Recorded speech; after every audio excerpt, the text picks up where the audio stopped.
অযোধ্যায় রাম মন্দিরের উদ্বোধন তথা রামলালার বিগ্রহের প্রাণ প্রতিষ্ঠার বর্ষপূর্তি। সেই উপলক্ষে গোটা দেশে বিজেপি আরও একবার রাম মন্দির আবেগ ঝালিয়ে নিতে সচেষ্ট। পিছিয়ে নেই বাংলাও।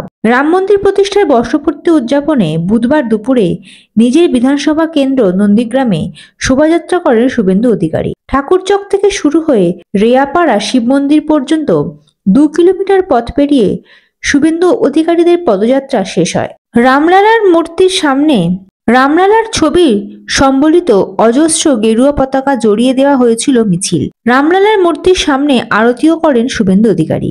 মিছিল শেষ হওয়ার পরে রেয়াপাড়া শিব মন্দির সংলগ্ন মাঠে ভাষণ দেন তিনি বলেন, সোনাচূড়া মৌজায় 2.5 বিঘা জমির ওপর দিয়ে হবে রামলালার মন্দির।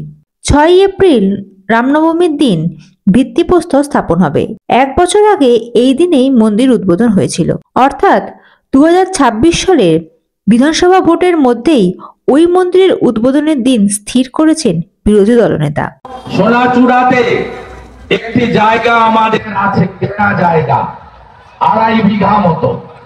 আমরা সেখানে একটি স্থায়ী রাম মন্দির নির্মাণের পরিকল্পনা করেছি।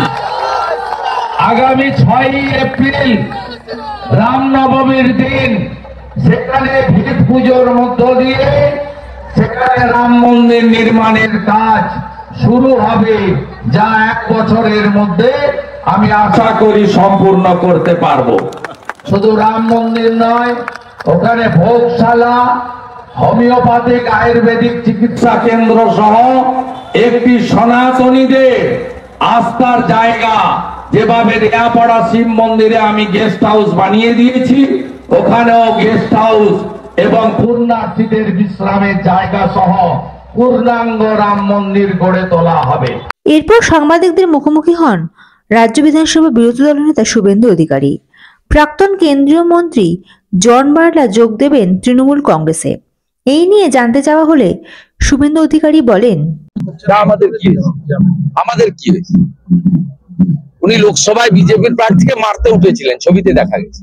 উনি প্রকাশ্যে বলেছেন আমি মাদারিহাটে বিরোধিতা করি। উনি আমাদের আছেন কোন পদে আছেন? এবারে যে মেম্বারশিপ হয়েছে, তো উনি পার্টির মেম্বার নয়। এগুলো আপনাদের প্ল্যান করা। সুকান্ত বাবু কি বললো, জন বাল্লা কোথায় যাচ্ছেন, এগুলো মিডিয়ার কাজ।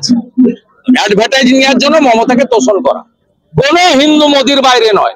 আমি আপনাকে বলে দিলাম, কোন হিন্দু মোদির বাইরে নয়, মোদিজির বাইরে। সব হিন্দু এক হয়েছে। আমাদের ধর্ম রক্ষার লড়াই, ব্যক্তিগত লড়াই নয়। আমি আপনাকে বলে দিলাম। আর যিনি মুখ্যমন্ত্রী সবাই যাচ্ছেন তার সেটা ব্যক্তিগত। আমাদের ভারতীয় জনতা পার্টির যে মেম্বারশিপ ড্রাইভ চলছে, গত 3 মাস ধরে যে ড্রাইভ চললো, তাতে আমার জানা একজন বিজেপির এমএলএ হিসেবে উনি পার্টির মেম্বারশিপ নেননি।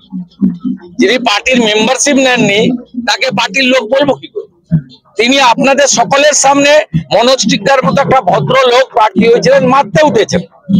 চা খাওয়ানো তো দূরের কথা, চড় মারতে উঠেছিলেন, সবাই দেখেছেন। উনি প্রকাশ্যে বলেন মাদারিহাটে আমি হারিয়ে দিয়েছি বিজেপি। তাহলে বিজেপির লোকটা হলেন কবে? Bureau report, ND Bangla news. সবার আগে সব খবর, সঠিক খবর পেতে ফেসবুক পেজটি ফলো করে এবং ইউটিউব চ্যানেলটি সাবস্ক্রাইব করে রাখুন আর শেয়ার করতে ভুলবেন না।